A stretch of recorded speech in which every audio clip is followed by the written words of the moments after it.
बिस्मिल्लाहिर्रहमानिर्रहीम एंड अस्सलामु अलैकुम। Welcome to Skyline classroom. Skyline classroom में आज का टॉपिक है नो हार्म इन, यानी कोई हर्ज नहीं। ये फ्रेज़ जो है इसका मतलब होता है उर्दू के अंदर, जैसे हम बोलते हैं ना कि माफ़ी मांगने में कोई हर्ज नहीं, मदद करने में कोई हर्ज नहीं, या मेहनत करने में या ट्राई करने में कोशिश करने में कोई हर्ज नहीं, तो वहाँ पर हम नो हार्म को इस्तेमाल करते हैं। और क्योंकि इसके साथ इन आ रहा है तो वहाँ पर वर्ब की जो फोर्थ फॉर्म है, यानी जिरंड जो फॉर्म है जिसे हम जिरंड कहते हैं, वर्ब की फोर्थ फॉर्म जो है वो इस्तेमाल की जाएगी।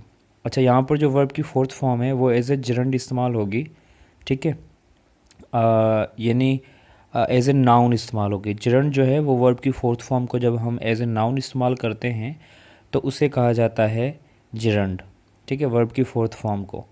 तो नो हार्म इन यानी कोई हर्ज नहीं है।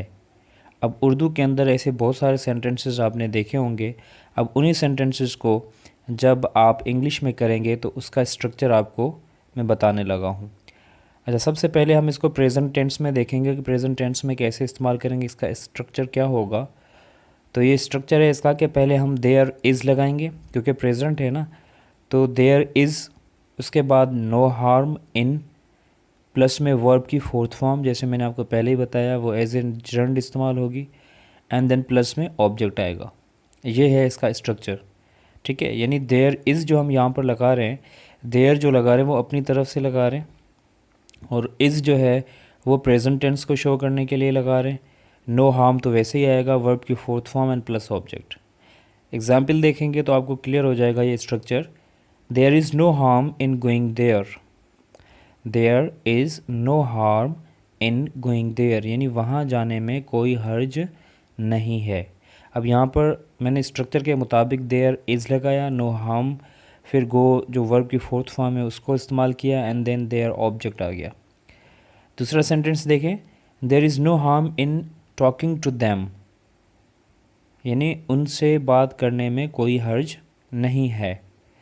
There is no harm in talking to them, उनसे बात करने में कोई हर्ज नहीं है। ये भी बिल्कुल उसी स्ट्रक्चर के मुताबिक हमने इस्तेमाल किया है कि देयर इज़ पहले आया, उसके बाद नो हार्म इन आया, उसके बाद वर्ब की fourth form and then object आ गया। उसके बाद देखें, there is no harm in trying, यानी कोशिश करने में कोई हर्ज नहीं है। There is no harm in trying, यानी कोशिश करने में कोई हर्ज नहीं है।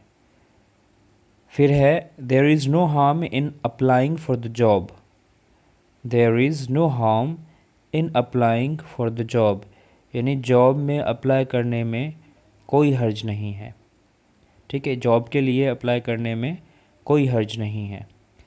There is no harm in apologising, apologising का मतलब है माफ़ी मांगना, ठीक है, यानी there is no harm in apologising का मतलब हुआ कि माफ़ी मांगने में कोई हर्ज नहीं है, ठीक है। अब ये जितने भी सेंटेंसेस आपने देखे ये उसी स्ट्रक्चर के मुताबिक है जो ऊपर हमने पढ़े प्रेजेंट टेंस के, ठीक है जी।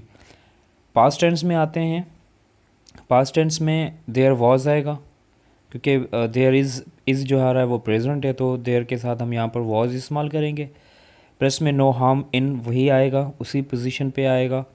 प्लस में वर्ब की फोर्थ फॉर्म भी सेम आएगी एंड ऑब्जेक्ट भी सेम ही आएगा। तो यहाँ पर जो चेंजिंग होगी वो सिर्फ और सिर्फ यहाँ पर ऑक्सिलरी वर्ब की होगी जो कि यहाँ पर वॉज होगा, ठीक है जी।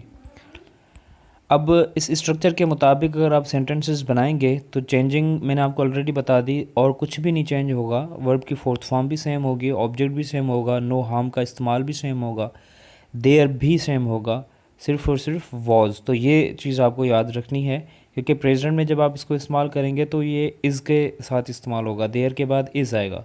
पास्ट में करेंगे तो वॉज आएगा। एग्जाम्पल देखेंगे तो आपको और भी क्लियर हो जाएगा। There was no harm in staying there, ठीक है, there was no harm in staying there, यानी वहाँ रुकने में कोई हर्ज नहीं था, वहाँ रुकने में कोई हर्ज नहीं था। अब यहाँ पर क्योंकि पास्ट है तो इस वजह से हम था की मीनिंग लगा रहे हैं। There was no harm in forgiving him, there was no harm in forgiving him, यानी उसको माफ़ कर देने में कोई हर्ज नहीं था।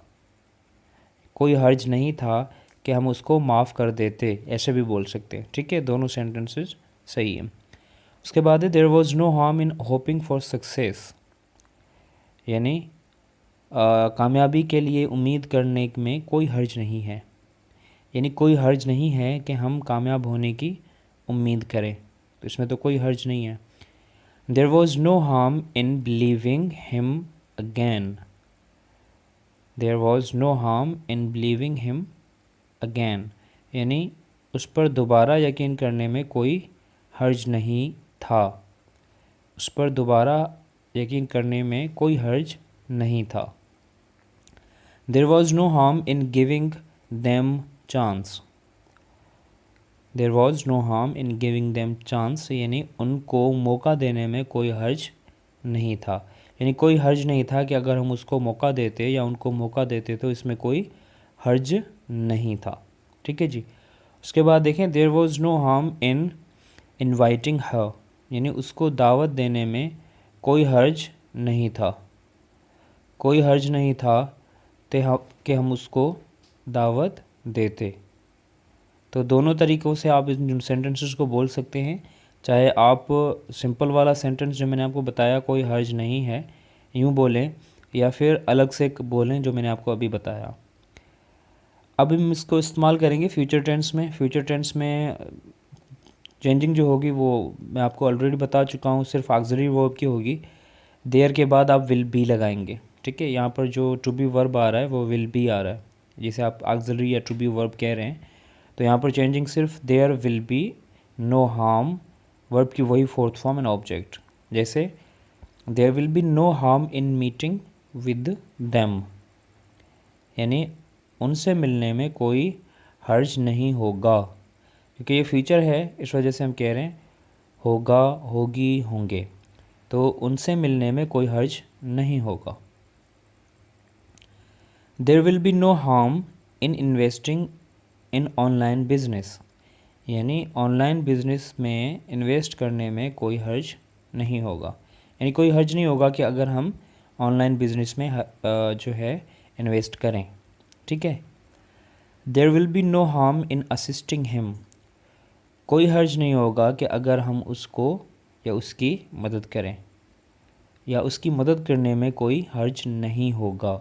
There will be no harm in assisting him, उसको मदद करने में या उसकी मदद करने में कोई हर्ज नहीं होगा। There will be no harm in spending time with you. There will be no harm in spending time with you, यानी आपके साथ टाइम स्पेंड करने में कोई हर्ज नहीं होगा। यानी कोई हर्ज नहीं होगा कि अगर आपके साथ टाइम हम स्पेंड करें, गुजारें। There will be no harm in appearing in the test.